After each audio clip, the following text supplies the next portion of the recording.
اعوذ باللہ من الشیطان الرجیم بسم اللہ الرحمن الرحیم لن تنالوا البر حتى تنفقوا مما تحبون وما تنفقوا من شيء فإن الله به علیم رب اشرح لي صدری ویسر لي امری واحلل عقدۃ من لسانی یفقہوا قولی صدق اللہ العظیم۔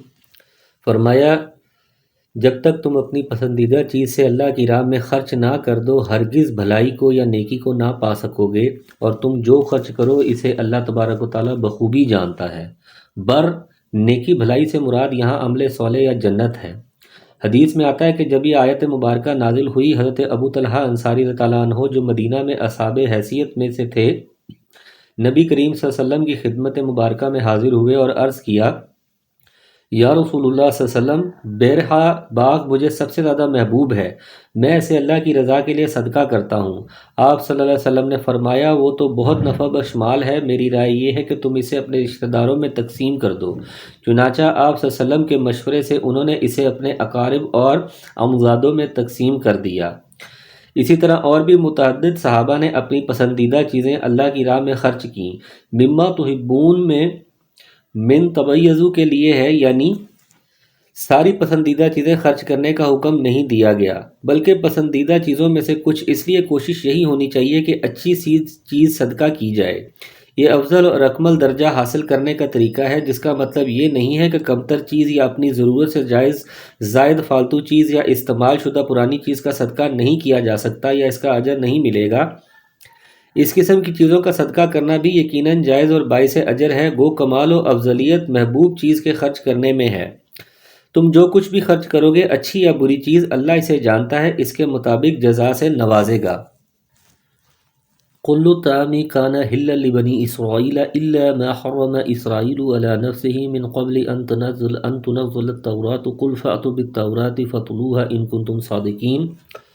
تورات کے نزول سے پہلے حضرت یعقوب علیہ السلام نے جس چیز کو اپنے اوپر حرام کر لیا تھا، اس کے سوا تمام کھانے پینے کی چیزیں بنی اسرائیل پر حلال تھیں۔ آپ فرما دیجئے کہ اگر تم سچے ہو تو تورات لے آؤ اور پڑھ کر سنا دو۔ یہ اور ماں بعد کی دو آیتیں یہود کے اس اعتراض پر نازل ہوئیں کہ انہوں نے نبی کریم صلی اللہ علیہ وسلم سے کہا کہ آپ صلی اللہ علیہ وسلم دین ابراہیمی کے پیروکار ہونے کا دعویٰ کرتے ہیں اور اونٹ کا گوشت بھی کھاتے ہیں، جبکہ اونٹ کا گوشت اور اس کا دودھ دین ابراہیمی میں حرام تھا۔ اللہ تعالیٰ نے فرمایا کہ یہود کا دعویٰ غلط ہے، حضرت ابراہیم علیہ السلام کے دین میں یہ چیزیں حرام نہیں تھیں۔ ہاں البتہ بعض چیزیں اسرائیل حضرت یعقوب علیہ السلام نے خود اپنے اوپر حرام فرما لی تھیں، اور یہی چیزیں اونٹ کا گوشت اور اس کا دودھ تھا۔ اس کی ایک وجہ نظر یا بیماری تھی، اور یعقوب علیہ السلام کا یہ فعل بھی نزول تورات سے پہلے کا ہے، اس لیے کہ تورات تو حضرت ابراہیم علیہ السلام و حضرت یعقوب علیہ السلام کے بہت بعد میں نازل ہوئی۔ پھر تم کس طرح مذکورہ دعویٰ کر سکتے ہو؟ علاوہ ازیں تورات میں بعض چیزیں تم یہودیوں پر تمہارے ظلم اور سرکشی کی وجہ سے حرام کی گئی ہیں، سورۃ الانعام اور النساء۔ اگر تمہیں یقین نہیں ہے تو تورات لاؤ اور اسے پڑھ کر سناؤ، جس سے یہ بات واضح ہو جائے گی کہ اگر ابراہیم علیہ السلام کے زمانے میں یہ چیزیں حرام نہیں تھیں اور تم پر بھی بعض چیزیں حرام کی گئیں تو اس کی وجہ تمہاری ظلم و زیادتی تھی، یعنی ان کی حرمت بطور سزا تھی۔ ایثار التفاسیر۔ فمن افترى علی اللہ الکذب من بعد ذلک فاولئک هم الظالمون۔ اس کے بعد بھی جو لوگ اللہ تعالیٰ پر جھوٹ بہتان باندھے وہی ظالم ہیں۔ قل صدق اللہ فاتبعوا ملت ابراہیم حنیفا وما کان من المشرکین۔ فرما دیجئے کہ اللہ تبارک و تعالیٰ سچا ہے، تم سب ابراہیم حنیف کی ملت کی پیروی کرو جو مشرک نہ تھے۔ ان اول بیت وضع للناس للذی ببکۃ مبارکا وہدی للعالمین۔ اللہ تبارک و تعالیٰ کا پہلا گھر جو لوگوں کے لیے مقرر کیا گیا وہی ہے جو مکہ شریف میں ہے، جو تمام دنیا کے لیے برکت و ہدایت والا ہے۔ یہ یہود کے دوسرے اعتراض کا جواب ہے۔ وہ کہتے تھے کہ بیت المقدس سب سے پہلا عبادت خانہ ہے، محمد صلی اللہ علیہ وسلم اور ان کے ساتھیوں نے اپنا قبلہ کیوں تبدیل کیا؟ اس کے جواب میں کہا گیا تمہارا یہ دعویٰ بھی غلط ہے، پہلا گھر جو اللہ کی عبادت کے لیے تعمیر کیا گیا ہے وہ ہے مکہ مکرمہ۔ فیہ آیات بینات مقام ابراہیم ومن دخل کان آمنا وللہ علی الناس حج البیت من استطاع الیہ سبیلا ومن کفر فإن اللہ غنی عن العالمین۔ فرمایا جس میں کھلی کھلی نشانیاں ہیں، مقام ابراہیم ہے، اس میں جو آ جاوے امن والا ہو جاتا ہے۔ اللہ تعالیٰ نے ان لوگوں پر جو اس کی طرف راہ پا سکتے ہیں اس گھر کا حج فرض کر دیا ہے، اور جو کوئی کفر کرے تو اللہ تعالیٰ اس سے بلکہ تمام دنیا سے بے پرواہ ہے۔ اس میں قتال، خونریزی، شکار، حتیٰ کہ درخت تک کا کاٹنا ممنوع ہے۔ صحیح ہے۔ سبیلا یعنی راہ پا سکتے ہوں کا مطلب زیادہ راہ کی استطاعت اور فراہمی ہے، یعنی اتنا خرچ کہ سفر کے اخراجات پورے ہو جائیں۔ علاوہ ازیں استطاعت کے مفہوم میں یہ بھی داخل ہے کہ راستہ پرامن ہو اور جان و مال محفوظ رہے۔ اسی طرح یہ بھی ضروری ہے کہ صحت و تندرستی کے لحاظ سے سفر کے قابل ہو۔ نیز عورت کے لیے محرم بھی ضروری ہے۔ یہ آیت ہر صاحب استطاعت کے لیے وجوب حج کی دلیل ہے، اور حدیث سے اس امر کی وضاحت ہوتی ہے کہ یہ عمر میں صرف ایک مرتبہ فرض ہے۔ تفسیر ابن کثیر۔ استطاعت کے باوجود حج نہ کرنے کا قرآن نے کفر سے تعبیر کیا ہے، جس سے حج کی فرضیت میں اور اس کی تاکید میں کوئی شبہ نہیں رہتا۔ احادیث و آثار میں بھی ایسے شخص کے لیے سخت وعید آئی ہے۔ قُلْ يَا أَهْلَ الْكِتَابِ لِمَ تَكْفُرُونَ بِآيَاتِ اللَّهِ وَاللَّهُ شَهِيدٌ عَلَىٰ مَا تَعْمَلُونَ۔ آپ فرما دیجئے کہ اے اہل کتاب، تم اللہ کی آیات کے ساتھ کفر کیوں کرتے ہو؟ جو کچھ تم کرتے ہو اللہ تعالیٰ اس پر گواہ ہے۔ قُلْ يَا أَهْلَ الْكِتَابِ لِمَ تَصُدُّونَ عَنْ سَبِيلِ اللَّهِ مَنْ آمَنَ تَبْغُونَهَا عِوَجًا وَأَنْتُمْ شُهَدَاءُ وَمَا اللَّهُ بِغَافِلٍ عَمَّا تَعْمَلُونَ۔ ان اہل کتاب سے کہہ دیجئے کہ تم اللہ تعالیٰ کی راہ سے لوگوں کو کیوں روکتے ہو اور اس میں عیب ٹٹولتے ہو، حالانکہ تم خود شاہد ہو۔ اللہ تبارک و تعالیٰ تمہارے اعمال سے بے خبر نہیں، یعنی تم جانتے ہو کہ یہ دین اسلام حق ہے، اس کے داعی اللہ کے سچے پیغمبر ہیں، کیونکہ یہ باتیں ان کتابوں میں درج ہیں جو تمام انبیاء پر اتری اور جنہیں تم پڑھتے ہو۔ یا ایھا الذین آمنوا ان تطیعوا فریقا من الذین اوتوا الکتاب یردونکم بعد ایمانکم کافرین۔ اے ایمان والو، اگر تم اہل کتاب کی کسی جماعت کی باتیں مانو گے تو وہ تمہیں تمہارے ایمان لانے کے بعد مرتد یا کافر بنا دیں گے۔ یہودیوں کے مکر و فریب اور ان کی طرف سے مسلمانوں کو گمراہ کرنے کی مذموم کوششوں کا ذکر کرنے کے بعد مسلمانوں کو تنبیہ کی جا رہی ہے کہ تم بھی ان کی سازشوں سے ہوشیار رہو، اور قرآن کی تلاوت کرنے اور رسول اللہ صلی اللہ علیہ وسلم کے موجود ہونے کے باوجود کہیں یہود کے جال میں نہ پھنس جاؤ۔ اس کا پس منظر تفسیری روایات میں اس طرح بیان کیا گیا ہے کہ انصار کے دونوں قبیلے اوس اور خزرج ایک مجلس میں اکٹھے بیٹھے باہم گفتگو کر رہے تھے کہ شاذ بن قیس یہودی ان کے پاس سے گزرا اور ان کا باہمی پیار دیکھ کر جل بھن گیا کہ پہلے یہ ایک دوسرے کے سخت دشمن تھے اور اب اسلام کی برکت سے باہم شیر و شکر ہو چکے ہیں۔ اس نے ایک نوجوان کے ذمے یہ کام لگایا کہ وہ ان کے درمیان جا کر جنگ بعث کا تذکرہ کرے جو ہجرت سے پہلے ان کے درمیان برپا ہوئی تھی، اور انہوں نے ایک دوسرے کے خلاف جو رزمیہ اشعار کہے تھے وہ ان کو سنائے۔ چنانچہ اس نے ایسا ہی کیا، جس پر ان دونوں قبیلوں کے پرانے جذبات پھر بڑک اٹھے اور ایک دوسرے کو گالم گلوچ دینے لگے، یہاں تک کہ ہتھیار اٹھانے کے لیے للکار اور پکار شروع ہو گئی، اور قریب تھا کہ ان کے باہم قتال بھی شروع ہو جائے کہ اتنے میں نبی صلی اللہ علیہ وسلم تشریف لے آئے اور انہیں سمجھایا اور وہ باز آ گئے۔ اس پر یہ آیت بھی اور جو آگے آ رہی ہے وہ بھی نازل ہوئی۔ تفسیر ابن کثیر۔ وَكَيْفَ تَكْفُرُونَ وَأَنْتُمْ تُتْلَىٰ عَلَيْكُمْ آيَاتُ اللَّهِ وَفِيكُمْ رَسُولُهُ وَمَن يَعْتَصِم بِاللَّهِ فَقَدْ هُدِيَ إِلَىٰ صِرَاطٍ مُّسْتَقِيمٍ۔ گو یہ ظاہر ہے کہ تم کیسے کفر کر سکتے ہو باوجود کہ تم پر اللہ تبارک و تعالیٰ کی آیات تلاوت فرمائی جاتی ہیں اور تم میں رسول اللہ صلی اللہ علیہ وسلم موجود ہیں۔ جو شخص اللہ کے دین کو مضبوط تھام لے تو بلا شبہ اسے راہ راست دکھا دی گئی۔ اعتصام باللہ کے معنی ہے اللہ کے دین کو مضبوطی سے تھام لینا اور اس کی اطاعت میں کوتاہی نہ کرنا۔ یا ایھا الذین آمنوا اتقوا اللہ حق تقاتہ ولا تموتن الا وانتم مسلمون۔ اے ایمان والو، اللہ تعالیٰ سے اتنا ڈرو جتنا اس سے ڈرنا چاہیے، اور دیکھو مرتے دم تک مسلمان ہی رہنا۔ اس کا مطلب ہے کہ اسلام کے احکام و فرائض پورے طور پر برائے لائے جائیں اور منہیات کے قریب نہ جایا جائے۔ بعض کہتے ہیں کہ اس آیت سے صحابہ رضوان اللہ اجمعین پریشان ہوئے تو اللہ تعالیٰ نے آیت فَاتَّقُوا اللَّهَ مَا اسْتَطَعْتُمْ اللہ سے اپنی طاقت کے مطابق ڈرو نازل فرما دی، لیکن اسے ناسخ کے بجائے اس کی مبین بیان و توضیح کرنے والی قرار دیا جائے تو زیادہ صحیح ہے، کیونکہ نسخ وہیں ماننا چاہیے جہاں دونوں آیات میں جمع و تطبیق ممکن نہ ہو، اور یہاں یہ تطبیق ممکن ہے۔ معنی یہ ہے کہ اتقوا اللہ حق تقاتہ ما استطعتم، اللہ سے اس طرح ڈرو جس طرح اپنی طاقت کے مطابق ڈرنے کا حق ہے۔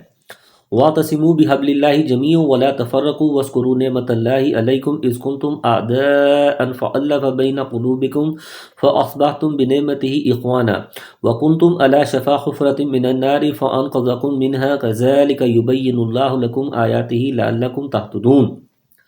اللہ تعالیٰ کی رسی کو سب مل کر مضبوط تھام لو اور پھوٹ نہ ڈالو، اور اللہ تعالیٰ کی اس وقت کی نعمت کو یاد کرو جب تم ایک دوسرے کے دشمن تھے تو اس نے تمہارے دلوں میں الفت ڈال دی، بس تم اس کی مہربانی سے بھائی بھائی ہو گئے اور تم آگ کے گڑھے کے کنارے پہنچ چکے تھے تو اس نے تمہیں بچا لیا۔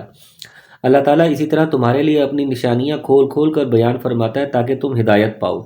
تقویٰ کے بعد اعتصام بحبل اللہ جمیعاً، سب مل کر اللہ کی رسی کو مضبوطی سے تھام لے کر درس دے کر واضح کر دیا کہ نجات بھی انہی دو اصولوں میں سے ہے اور اتحاد بھی انہی پر قائم ہو سکتا ہے اور رہ سکتا ہے۔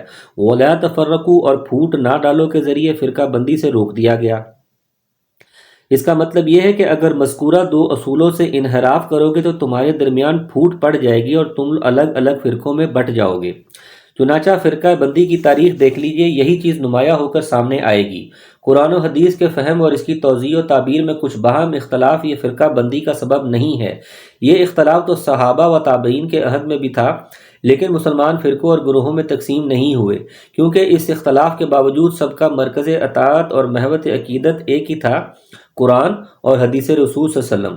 لیکن جب شخصیات کے نام پر دبستان فکر ماضر وجود میں آئے تو اطاعت و عقیدت کے یہ مراکز و محور تبدیل ہو گئے۔ اپنی اپنی شخصیات اور ان کے اقوال و افکار اولین حیثیت کے اور اللہ رسول اور ان کی فرمودات ثانوی حیثیت کے حامل قرار پائے، اور یہیں سے امت مسلمہ کے افتراق کے المیہ کا آغاز ہوا، جو دن بدن بڑھتا ہی چلا گیا اور نہایت مستحکم ہو گیا۔ وَلْتَكُن مِّنكُمْ أُمَّةٌ يَدْعُونَ إِلَى الْخَيْرِ وَيَأْمُرُونَ بِالْمَعْرُوفِ وَيَنْهَوْنَ عَنِ الْمُنكَرِ وَأُولَٰئِكَ هُمُ الْمُفْلِحُونَ۔ تم میں سے ایک جماعت ایسی ہونی چاہیے جو بھلائی کی طرف بلائے اور نیک کاموں کا حکم کرے اور برے کاموں سے روکے، اور یہی لوگ فلاح و نجات پانے والے ہیں۔ وَلَا تَكُونُوا كَالَّذِينَ تَفَرَّقُوا وَاخْتَلَفُوا مِن بَعْدِ مَا جَاءَهُمُ الْبَيِّنَاتُ وَأُولَٰئِكَ لَهُمْ عَذَابٌ عَظِيمٌ۔ تم ان لوگوں کی طرح نہ ہو جانا جنہوں نے اپنے پاس روشن دلیلیں آ جانے کے بعد بھی تفرقہ ڈالا اور اختلاف کیا، انہی لوگوں کے لیے بڑا عذاب ہے۔ روشن دلیلیں آ جانے کے بعد تفرقہ ڈالا، اس سے معلوم ہوا کہ یہود و نصارہ کے باہمی اختلاف و تفرقہ کی وجہ یہ نہیں تھی کہ انہیں حق کا پتہ نہ تھا اور وہ اس کے دلائل سے بے خبر تھے، بلکہ حقیقت یہ کہ انہوں نے سب کچھ جانتے ہوئے محض اپنے دنیاوی مفاد اور نفسانی اغراض کے لیے اختلاف و تفرقہ کی راہ پکڑی تھی اور اس پر جمے ہوئے تھے۔ قرآن مجید نے مختلف اسلوب اور پیرائے سے بار بار اس حقیقت کی نشاندہی کی ہے اور اسے دور رہنے کی تاکید فرمائی ہے، مگر افسوس کہ اس امت کے تفرقہ بازوں نے بھی ٹھیک یہی روی اختیار کی ہے کہ حق اور اس کی روشن دلیلیں انہیں خوب اچھی طرح معلوم ہیں، مگر وہ اپنی فرقہ بندیوں پر جمے ہوئے ہیں اور اپنی عقل و ذہانت کا سارا جوہر سابقہ امتوں کی طرح تعویل و تحریف کے مکروہ شغل میں ضائع کر رہے ہیں۔ یوم تبیض وجوہ وتسود وجوہ فاما الذین اسودت وجوہہم اکفرتم بعد ایمانکم فذوقوا العذاب بما کنتم تکفرون۔ جس دن بعض چہرے سفید ہوں گے اور بعض سیاہ چہرے والوں سے کہا جائے گا کہ کیا تم نے ایمان لانے کے بعد کفر کیا؟ اب اپنے کفر کا عذاب چکھ لو۔ حضرت ابن عباس تعالیٰ عنہما نے اس سے اہل سنت والجماعت اور اہل بدعت و افتراق مراد لیے ہیں۔ ابن کثیر، جس سے معلوم ہوا کہ اسلام وہی ہے جس پر اہل سنت و جماعت عمل پیرا ہے، اور اہل بدعت و اہل افتراق اس نعمت اسلام سے محروم ہے جو ذریعہ نجات ہے۔ وَأَمَّا الَّذِينَ ابْيَضَّتْ وُجُوهُهُمْ فَفِي رَحْمَةِ اللَّهِ هُمْ فِيهَا خَالِدُونَ، اور سفید چہرے والے اللہ تعالیٰ کی رحمت میں داخل ہوں گے اور اس میں ہمیشہ ہمیش رہیں گے۔ تِلْكَ آیاتِ اللَّهِ نَتْلُوهَا عَلَيْكَ بِالْحَقِّ وَمَا اللَّهُ يُرِيدُ ظُلْمًا لِلْعَالَمِينَ۔ اے نبی، ہم اپنی ان حقانی آیات کی تلاوت آپ پر فرما رہے ہیں اور اللہ تعالیٰ کا ارادہ لوگوں پر ظلم کرنے کا نہیں۔ وَلِلَّهِ مَا فِي السَّمَاوَاتِ وَمَا فِي الْأَرْضِ وَإِلَى اللَّهِ تُرْجَعُ الْأُمُورُ، اور اللہ تعالیٰ ہی کے لیے ہے جو کچھ آسمانوں اور زمینوں میں ہے، اور اللہ تعالیٰ ہی کی طرف تمام کام لوٹائے جائیں گے۔ کنتم خیر امۃ اخرجت للناس تأمرون بالمعروف وتنہون عن المنکر وتؤمنون باللہ ولو آمن اہل الکتاب لکان خیرا لہم منہم المؤمنون واکثرہم الفاسقون۔ تم بہترین امت ہو جو لوگوں کے لیے پیدا کی گئی ہے، تم نیک باتوں کا حکم کرتے ہو اور بری باتوں سے روکتے ہو اور اللہ تعالیٰ پر ایمان رکھتے ہو۔ اگر اہل کتاب بھی ایمان لاتے تو ان کے لیے بہتر تھا، ان میں ایمان لانے والے بھی ہیں لیکن اکثر تو فاسق ہیں۔ اس آیت میں امت مسلمہ کو خیر امت قرار دیا گیا ہے اور اس کی علت بھی بیان فرما دی گئی کہ جو امر بالمعروف نہی عن المنکر اور ایمان باللہ ہے۔ گویا یہ امت اگر ان امتیازی خصوصیات سے متصف رہے گی تو خیر امت ہے، بصورت دیگر اس امتیاز سے محروم قرار پا سکتی ہے۔ اس کے بعد اہل کتاب کی مذمت سے بھی اس نقطے کی وضاحت مقصود و معلوم ہوتی ہے۔ جو امر بالمعروف و نہی عن المنکر نہیں کرے گا وہ بھی اہل کتاب کے مشابہ قرار پائے گا۔ ان کی صفت بیان کی گئی ہے، کانوا لا یتناہون عن منکر فعلوہ، المائدہ۔ وہ ایک دوسرے کو برائی سے نہیں روکتے تھے، اور یہاں اسی آیت میں ان کی اکثریت کو فاسق کہا گیا ہے۔ امر بالمعروف یہ فرض عین ہے یا فرض کفایہ؟ اکثر علماء کے خیال میں یہ فرض کفایہ ہے، یعنی علماء کی ذمہ داری ہے کہ وہ یہ فرض ادا کرتے رہیں، کیونکہ معروف و منکر شرعی کا صحیح علم وہی رکھتے ہیں۔ ان کا فریضہ تبلیغ و دعوت کی ادائیگی ہے، دیگر افراد امت کی طرف سے یہ فرض ساقط ہو جائے گا۔ جیسے جہاد بھی عام حالات میں فرض کفایہ ہے، یعنی ایک گروہ کی طرف سے ادائیگی ہے، اس فرض کی ادائیگی ہو جائے گی۔ عبداللہ بن سلام تعالیٰ وغیرہ جو مسلمان ہو گئے تھے، تاہم ان کی تعداد نہایت قلیل تھی، اس لیے منہم میں من تبعیض کے لیے ہے۔ لن یضروکم الا اذى وان یقاتلوکم یولوکم الادبار ثم لا ینصرون، یہ تمہیں ستانے کے سوا اور زیادہ کچھ ضرر نہیں پہنچا سکتے، اگر لڑائی کا موقع آ جائے تو پیٹھ موڑ لیں گے، پھر مدد نہ کیے جائیں گے۔ اوزن ستانے سے مراد زبانی بہتان تراشی اور افطرا ہے، جس سے دل کو وقتی طور پر ضرور تکلیف پہنچتی ہے، تاہم میدان حرب و ضرب میں یہ تمہیں شکست نہیں دے سکیں گے۔ چنانچہ ایسا ہی ہوا، مدینہ سے بھی یہودیوں کو نکلنا پڑا، پھر خیبر فتح ہو گیا اور وہاں سے بھی نکلے۔ اسی طرح شام کے علاقوں میں عیسائیوں کو مسلمانوں کے ہاتھوں شکست سے دوچار ہونا پڑا، تاکہ حروب صلیبیہ میں عیسائیوں نے اس کا بدلہ لینے کی کوشش کی اور بیت المقدس پر قابض بھی ہو گئے، مگر اسے صلاح الدین ایوبی نے 90 سال کے بعد واگزار کرا لیا۔ لیکن اب مسلمانوں کی ایمانی کمزوری کے نتیجے میں یہود و نصارہ کی مشترکہ سازشوں اور کوششوں سے بیت المقدس پھر مسلمانوں کے ہاتھ سے نکل گیا ہے۔ تاہم ایک وقت آئے گا کہ یہ صورتحال تبدیل ہو جائے گی، بالخصوص حضرت عیسیٰ علیہ السلام کے نزول کے بعد عیسائیت کا خاتمہ اور اسلام کا غلبہ یقینی ہے، جیسا کہ صحیح احادیث میں وارد ہوا ہے۔ ضربت علیہم الذلۃ اینما ثقفوا الا بحبل من اللہ وحبل من الناس وباءوا بغضب من اللہ وضربت علیہم المسکنہ ذلک بانہم کانوا یکفرون بآیات اللہ ویقتلون الانبیاء بغیر حق ذلک بما عصوا وکانوا یعتدون۔ ان پر ہر جگہ ذلت کی مار پڑی، الا یہ کہ اللہ تعالیٰ کی لوگوں کی پناہ میں ہوں، یہ غضب الہی کے مستحق ہو گئے ہیں اور ان پر فقیری ڈال دی گئی ہے۔ یہ اس لیے کہ یہ لوگ اللہ تعالیٰ کی آیات سے کفر کرتے ہیں اور بے وجہ انبیاء کو قتل کرتے تھے، یہ بدلہ ہے ان کی نافرمانیوں اور زیادتیوں کا۔ یہودیوں پر جو ذلت و مسکنت غضب الہی کے نتیجے میں مسلط کی گئی ہے، اس سے وقتی طور پر بچاؤ کی دو صورتیں بیان کی گئی ہیں۔ ایک یہ کہ وہ اللہ کی پناہ میں آ جائیں، اس کا مطلب یہ کہ وہ اسلام کو قبول فرما لیں، یا اسلامی مملکت میں جزیہ دے کر ذمی کی حیثیت رہنا قبول کر لیں۔ دوسری صورت یہ کہ لوگوں کی پناہ ان کو حاصل ہو جائے، اس کے دو مفہوم بیان کیے گئے ہیں۔ ایک یہ کہ اسلامی مملکت کے بجائے عام مسلمان ان کو پناہ دیں، جیسا کہ ہر مسلمان کو یہ حق حاصل ہے۔ اسلامی مملکت کے حکمرانوں کو تاکید کی گئی ہے کہ وہ ادنا مسلمانوں کی دی گئی پناہ کو بھی رد نہ کریں۔ دوسرا یہ کہ کسی بڑی غیر مسلم طاقت کی پشت پناہی ان کو حاصل ہو جائے، کیونکہ الناس عام ہے، اس میں مسلمان اور غیر مسلمان دونوں شامل ہیں۔ یہ ان کے کرتوت ہیں جن کی پاداش میں ان پر ذلت مسلط کی گئی ہے۔ لیسوا سواء من اہل الکتاب امۃ قائمۃ یتلون آیات اللہ آناء اللیل وہم یسجدون، یہ سارے کے سارے یکساں نہیں، بلکہ ان اہل کتاب میں ایک جماعت حق پر قائم رہنے والی بھی ہے، جو راتوں کے وقت بھی کلام اللہ کی تلاوت کرتے ہیں اور سجدے بھی کرتے ہیں۔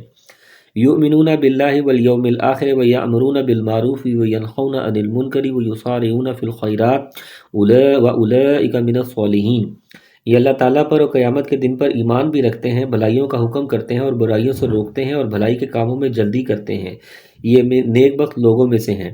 وما یفعلوا من خیر فلن یکفرہ واللہ علیم بالمتقین، یہ جو کچھ بھی بھلائیاں کریں ان کی ناقدری نہ کی جائے، اور اللہ تعالیٰ پرہیزگاروں کو خوب جانتا ہے۔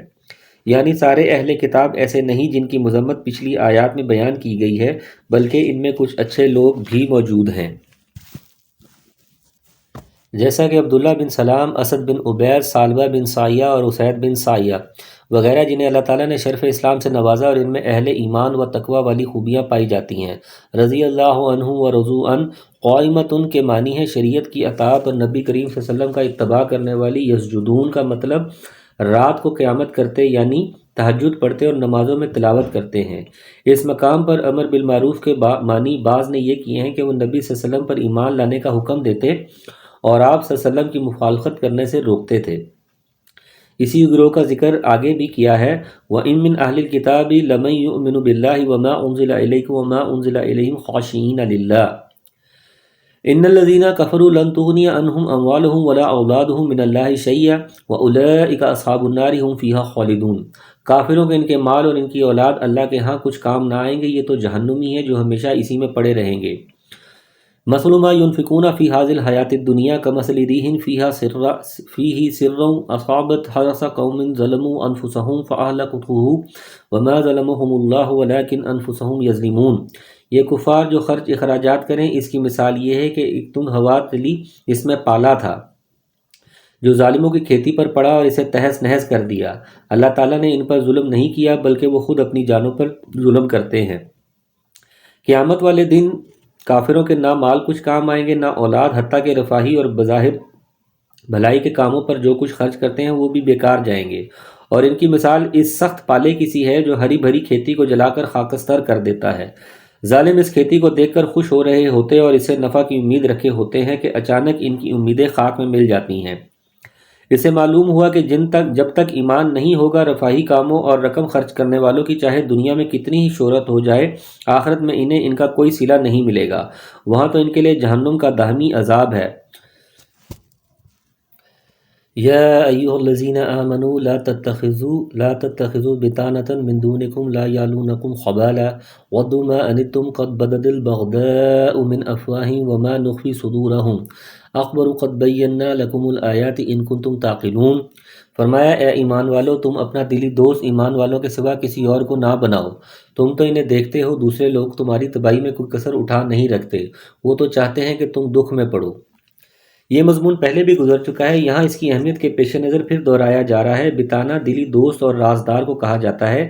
کافر اور مشرک مسلمانوں کے بارے میں جو جذبات و عزائم رکھتے ہیں، ان میں سے جن کا وہ اظہار کرتے ہیں اور جنہیں اپنے سینوں میں مخفی رکھتے ہیں، اللہ تعالیٰ نے ان سب کی نشاندہی فرما دی ہے۔ یہ اور اس قسم کی دیگر آیات کے پیش نظر ہی علماء و فقہاء نے تحریر کیا ہے کہ ایک اسلامی مملکت میں غیر مسلموں کو کلیدی مناصب پر فائز کرنا جائز نہیں۔ مروی ہے کہ حضرت ابو موسیٰ اشعری رضی اللہ عنہ نے ایک ذمی غیر مسلم کو کاتب سیکرٹری رکھ لیا۔ حضرت عمر رضی اللہ عنہ کے علم میں یہ بات آئی تو آپ نے انہیں سختی سے ڈانٹا اور فرمایا کہ تم انہیں اپنے قریب نہ کرو جبکہ اللہ نے انہیں دور کر دیا ہے، ان کو عزت نہ بخشو جبکہ اللہ نے انہیں ذلیل کر دیا ہے، اور انہیں امین و رازدار مت بناؤ جبکہ اللہ نے انہیں خائن قرار دیا ہے۔ حضرت عمر رضی اللہ عنہ نے اسی آیت سے استدلال کرتے ہوئے یہ ارشاد فرمایا۔ امام قرطبی فرماتے ہیں، اسی زمانے میں اہل کتاب کو سیکرٹری اور امین بنانے کی وجہ سے احوال بدل گئے ہیں، اور اسی وجہ سے غبی لوگ سردار اور امراء بن گئے ہیں۔ بدقسمتی سے آج کے اسلامی ممالک میں بھی قرآن کریم کے اس نہایت اہم حکم کو اہمیت نہیں دی جا رہی ہے، اور اس کے برعکس غیر مسلم بڑے بڑے اہم عہدوں اور کلیدی مناصب پر فائز ہیں جن کے نقصانات واضح ہیں۔ اگر اسلامی ملک اپنے داخلی اور خارجی دونوں پالیسیوں میں اس حکم کی رعایت کرے تو یقیناً بہت سے مفاسد اور نقصانات سے محفوظ رہ سکتے ہیں۔ لا یعلونکم خبالا ودوا ما عنتم قد بدت البغضاء من افواہہم وما نخفی صدورہم اکبر قد بینا لکم الآیات ان کنتم تعقلون۔ لا یعلون کوتاہی اور کمی نہیں کریں گے، خبالہ کے معنی فساد اور ہلاکت کے ہیں، ما عنتم جس سے تم مشقت اور تکلیف میں پڑو، عنتم بمعنی مشقہ ہے۔ ان کی عداوت تو خود ان کی زبانوں سے بھی ظاہر ہو چکی ہے، اور جو ان کے سینوں میں پوشیدہ ہے وہ بہت زیادہ ہے۔ ہم نے تمہارے لیے آیات بیان کر دی ہیں۔ ہا انتم اولائی تحبونہم ولا یحبونکم وتؤمنون بالکتاب کلہ واذا لقوکم قالوا آمنا واذا خلوا عضوا علیکم الانامل من الغیظ قل موتوا بغیظکم ان اللہ علیم بذات الصدور۔ اگر عقل مند ہو تو غور کرو، ہاں تم تو انہیں چاہتے ہو اور وہ تم سے محبت نہیں رکھتے، تم پوری کتاب کو مانتے ہو وہ نہیں مانتے، پھر محبت کیسی؟ یہ تمہارے سامنے تو اپنے ایمان کا اقرار کرتے ہیں لیکن تنہائی میں مارے غصے کے اپنی انگلیاں کھانے کو چبانے کو رہتے ہیں۔ کہہ دو کہ اپنے غصے ہی میں مر جاؤ، اللہ تعالیٰ دلوں کے راز کو بخوبی جانتا ہے۔ تم ان منافقین کی نماز اور اظہار ایمان کی وجہ سے ان کی بابت دھوکے کے شکار ہو جاتے ہو اور ان سے محبت رکھتے ہو۔ عضوا یعضو کے معنی دانت سے کاٹنے کے ہیں۔ یہ ان کے غیظ و غضب کی شدت کا بیان ہے، جیسا کہ اگلی آیت ان تمسسکم میں بھی ان کی اسی کیفیت کا اظہار ہے۔ ان تمسسکم حسنۃ تسؤہم وان تصبکم سیئۃ یفرحوا بها وان تصبروا وتتقوا لا یضرکم کیدہم شیئا ان اللہ بما یعملون محیط۔ فرمایا تمہیں اگر بھلائی ملے تو یہ ناخوش ہوتے ہیں، ہاں اگر برائی پہنچے تو خوش ہوتے ہیں۔ تم اگر صبر کرو اور پرہیزگاری کرو تو ان کا مکر تمہیں کوئی نقصان نہیں دے گا، اللہ تعالیٰ نے ان کے اعمال کا احاطہ کر رکھا ہے۔ اس سے منافقین کی اس شدید عداوت کا ذکر ہے جو انہیں مومنوں کے ساتھ ہی، اور یہ کہ جب مسلمانوں کو خوشحالی میسر آتی اللہ تعالیٰ کی طرف سے ان کو تائید و نصرت ملتی اور مسلمانوں کی تعداد و قوت میں اضافہ ہوتا، منافقین کو بہت برا لگتا، اور اگر مسلمان قحط سالی یا تنگ دستی میں مبتلا ہوتے یا اللہ کی مشیت و مصلحت سے دشمن وقتی طور پر مسلمانوں پر غالب آ جاتے جیسے جنگ احد میں ہوا تو بڑے خوش ہوتے۔ مقصد بتلانے سے یہ ہے کہ جن لوگوں کا یہ حال ہو کیا وہ اس لائق ہو سکتے ہیں کہ مسلمان ان سے محبت کی پینگیں بڑھائیں اور انہیں اپنا رازدان اور دوست بنائیں۔ اسی لیے اللہ تعالیٰ نے یہود و نصارہ سے بھی دوستی رکھنے سے منع فرمایا ہے، جیسا کہ قرآن کریم کے دوسرے مقامات پر ہے، اسی لیے کہ وہ بھی مسلمانوں سے نفرت و عداوت رکھتے ہیں، ان کی کامیابیوں سے ناخوش اور ان کی ناکامیوں سے خوش ہوتے ہیں۔ ان اللہ بما یعملون محیط، اللہ تعالیٰ نے ان کے اعمال کا احاطہ کر رکھا ہے۔ یہ ان کے مکر و فریب سے بچنے کا طریقہ اور علاج ہے۔ گویا منافقین اور دیگر اعدائے اسلام و مسلمین کی سازشوں سے بچنے کے لیے صبر و تقوی نہایت ضروری ہے۔ اس صبر و تقوی کے فقدان نے غیر مسلموں کی سازشوں کو کامیاب بنا رکھا ہے۔ لوگ سمجھتے ہیں کہ کافروں کی یہ کامیابی مادی اسباب و وسائل کی فراوانی اور سائنس اور ٹیکنالوجی میں ان کی ترقی کا نتیجہ ہے، حالانکہ واقعہ یہ ہے کہ مسلمانوں کی پستی و زوال کا اصل سبب یہی ہے کہ وہ اپنے دین پر استقامت جو صبر کا متقاضی ہے سے محروم اور تقوی سے عاری ہو گئے ہیں، جو مسلمانوں کی کامیابی کی کلید اور تائید الہی کے حصول کا ذریعہ ہے۔ وَإِذْ غَدَوْتَ مِنْ أَهْلِكَ تُبَوِّئُ الْمُؤْمِنِينَ مَقَاعِدَ لِلْقِتَالِ وَاللَّهُ سَمِيعٌ عَلِيمٌ۔ اے نبی اس وقت کو بھی یاد کیجئے جب صبح ہی صبح آپ اپنے گھر سے نکل کر مسلمانوں کو میدان جنگ میں لڑائی کے لیے مورچوں پر باقاعدہ بٹھا رہے تھے، اللہ تعالیٰ سننے والا اور جاننے والا ہے۔ جمہور مفسرین کے نزدیک اس سے مراد جنگ احد کا واقعہ ہے جو شوال 3 ہجری میں پیش آیا۔ اس کا پس منظر مختصراً یہ ہے کہ جب جنگ بدر 2 ہجری میں کفار کو عبرتناک شکست ہوئی، ان کے 70 آدمی مارے گئے اور 70 قید ہوئے، تو ان کفار کے لیے یہ بڑی بدنامی کا باعث اور ڈوب مرنے کا مقام تھا۔ چنانچہ انہوں نے مسلمانوں کے خلاف ایک زبردست انتقامی جنگ کی تیاری کی جس میں عورتیں بھی شریک ہوئیں۔ ادھر مسلمانوں کو جب اس کا علم ہوا کہ کافر 3000 کی تعداد میں احد پہاڑ کے قریب خیمہ زن ہو گئے ہیں، تو نبی کریم صلی اللہ علیہ وسلم نے صحابہ رضوان اللہ اجمعین سے مشورہ کیا کہ وہ مدینہ میں ہی رہ کر لڑیں یا مدینہ سے باہر نکل کر مقابلہ کریں۔ بعض صحابہ رضوان اللہ اجمعین نے اندر رہ کر ہی مقابلہ کا مشورہ دیا اور رئیس المنافقین عبداللہ بن ابی نے بھی اسی رائے کا اظہار کیا، لیکن اس کے برعکس بعض پرجوش صحابہ رضوان اللہ اجمعین نے جنہیں جنگ بدر میں حصہ لینے کی سعادت حاصل نہیں ہوئی تھی، مدینہ سے باہر جا کر لڑنے کی حمایت کی۔ آپ صلی اللہ علیہ وسلم اندر حجرے میں تشریف لے گئے اور جب ہتھیار پہن کر باہر آئے، دوسری رائے والوں کو ندامت ہوئی کہ شاید ہم نے رسول اللہ صلی اللہ علیہ وسلم کو آپ کی خواہش کے برعکس باہر نکلنے پر مجبور کر کے ٹھیک نہیں کیا۔ چنانچہ انہوں نے کہا، یا رسول اللہ صلی اللہ علیہ وسلم، آپ اگر اندر رہ کر مقابلہ کرنا پسند فرمائیں تو اندر ہی رہیے۔ آپ صلی اللہ علیہ وسلم نے فرمایا کہ لباس حرب یعنی جنگ کا لباس پہن لینے کے بعد کسی نبی کے لائق نہیں، اس کے شان کے خلاف ہے کہ وہ اللہ کے فیصلے کے بغیر واپس ہو یا لباس اتارے یعنی جہاد کے بغیر۔ چنانچہ مسلمان 1000 کی تعداد میں روانہ ہوئے، مگر صبح دم جب مقام شوق پر پہنچے تو عبداللہ بن ابی اپنے 300 ساتھیوں سمیت یہ کہہ کر واپس آ گیا کہ یہ اس کی رائے نہیں مانی گئی، خواہ جان دینے کا کیا فائدہ۔ اس فیصلے سے وقتی طور پر بعض مسلمان بھی متاثر ہو گئے اور انہوں نے بھی کمزوری کا مظاہرہ کیا۔